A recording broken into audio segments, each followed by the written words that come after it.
Power star और trending star दोनों को एक साथ आया बहुत बड़ी मूवी की ऑफर। तो क्या खबर की जानकारी जानेंगे इसी वीडियो में। उससे पहले आप चैनल पे नए हैं तो चैनल को ले सब्सक्राइब और वीडियो को कर दे लाइक। चलते हैं खबर की ओर। तो आप लोग को बता दें भाई लोग, साउथ है मूवी से आया है ट्रेंडिंग स्टार और पावर स्टार को एक बहुत बड़ा ऑफर। बोला है ये दोनों साथ में करेंगे एक मूवी में काम। तो आने वाले समय में क्या लगता है दोनों हीरो एक साथ दिखेंगे एक ही पर्दे पे।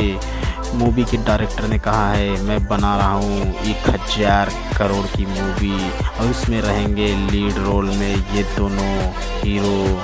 इस खबर को सुनकर बॉलीवुड में मच गया है हड़कंप। बोल रहे हैं भोजपुरी वाले हो जाएंगे बहुत आगे। तो पावर स्टार ने कह दिया है मैं खेसारी लाल के साथ करूँगा काम, और वहीं पे खेसारी लाल भी कह दिए हैं मैं करूँगा पवन भैया के साथ काम।